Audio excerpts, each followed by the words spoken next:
Do you think the scariest sound in the world is a scream or an explosion? You are mistaken.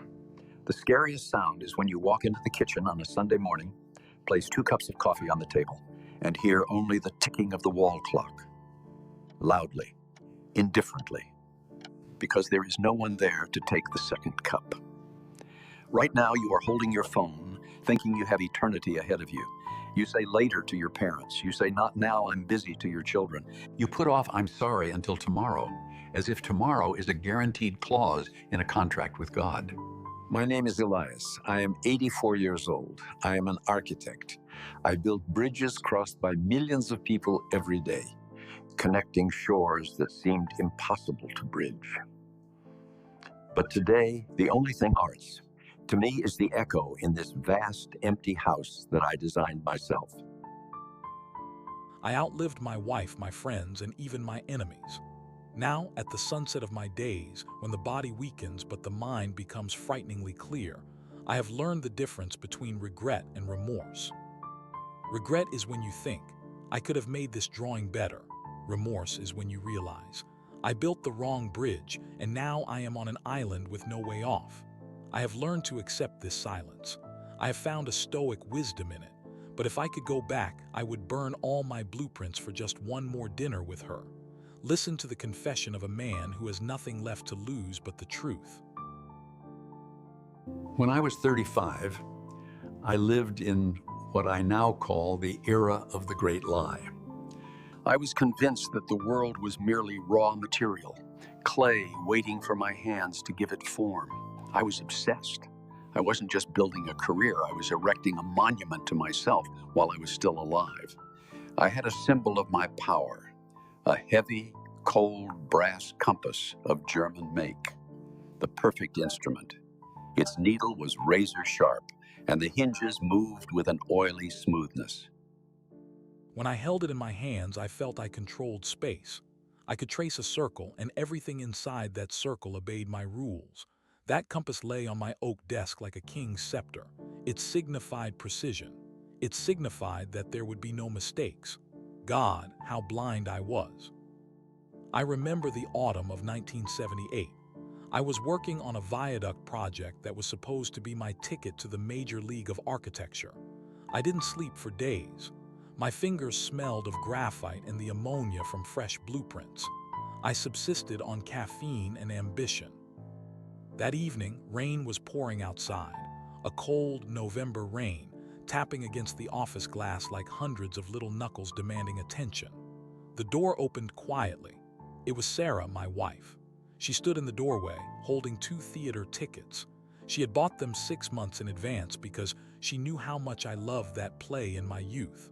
She was wearing that blue dress that made her eyes look like the sea before a storm. She was smiling, but in the corners of her lips trembled a hope so fragile it could be shattered by a single word. I didn't even turn my head from the drafting table. I remember this moment with terrifying clarity. The scratching of my pencil against the paper drowned out her footsteps. I felt her warmth behind me, her scent, a mixture of vanilla and rain. She said quietly that the taxi was waiting, that we could still make it. I didn't scream. Screaming is a display of emotion, and I was a professional. I answered her in an icy tone, never taking my eyes off the line my brass compass was guiding. I told her she didn't understand the scale of what I was doing.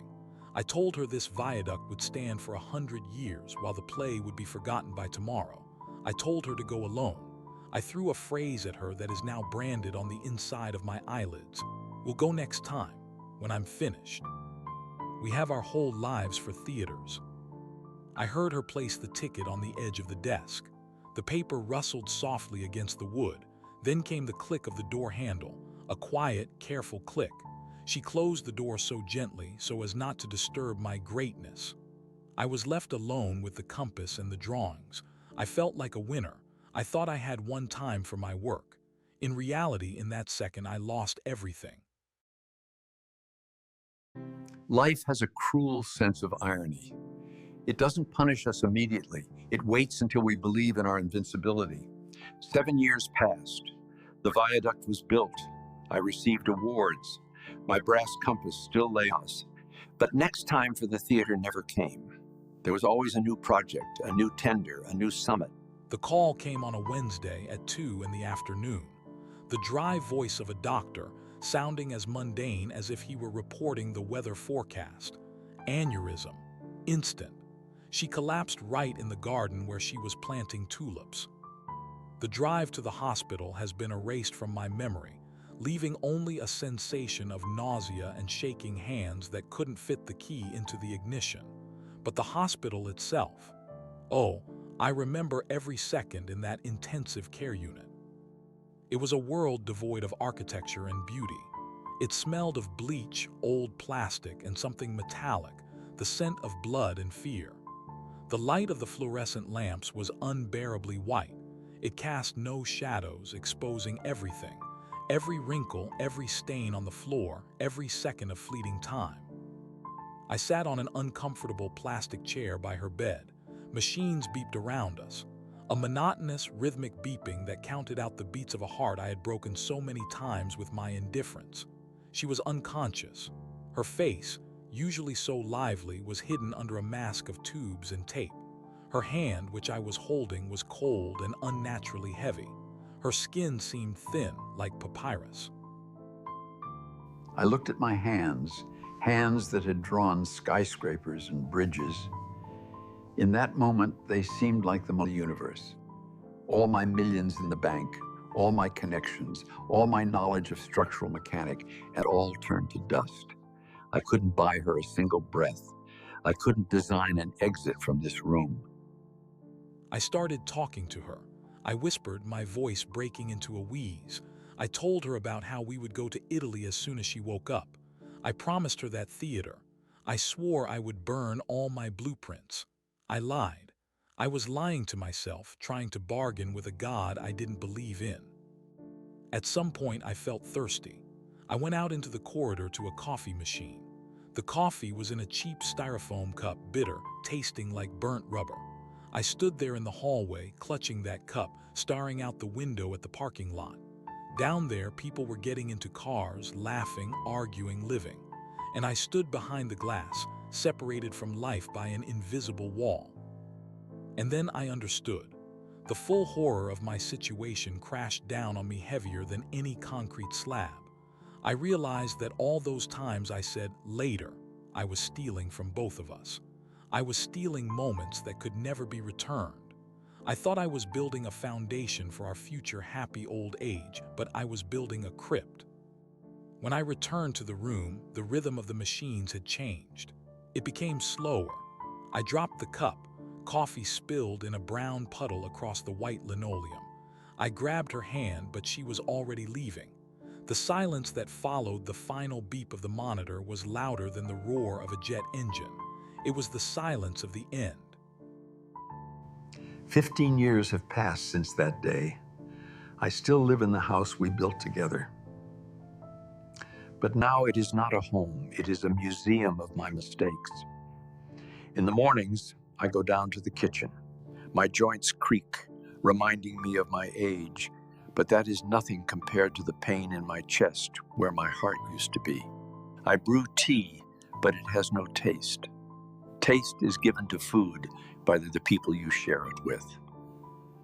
In solitude, food is fuel to sustain a life that has lost its meaning. My office remains the same, but that brass compass, I often pick it up. The metal has tarnished, covered in spots of oxidation. The hinge has worked loose. Before, this instrument was the symbol of my control over the world. Now I look at it and see two legs that diverge in different directions and will never meet, like Sarah and me, like my today and my yesterday. One end of the compass stands at the point of my success, and the other describes a circle of emptiness around me. I am wealthy. I have the means for the best doctors and caregivers, but do you know what you cannot buy? You cannot buy the sound of a key turning in the door in the evening. You cannot buy the warmth of feet under the blanket on a cold night. You cannot buy the right to ask, do you remember when we? And hear the answer, of course I remember. My architect friends, They died or forgot me as soon as I stopped being useful. My projects. People drive over my bridges, cursing in traffic, and no one knows my name. Stone and steel are indifferent. They cannot hug you when you are terrified of dying. I often sit in the chair by the window, watching the seasons change. Spring replaces winter, leaves turn green and then yellow. Time flows inexorably, like the river beneath my bridges. And in this current, I am a lonely stone that the water is slowly grinding into sand. Listen to me. Listen closely, because I am paying a price for these words that you do not want to pay. You are young. You have smooth skin, clear eyes, and your whole life in your pocket. You think that a career, status, a new car, that this is what makes you immortal. You chase the horizon, leaving your loved ones on the platform, promising to come back for them later.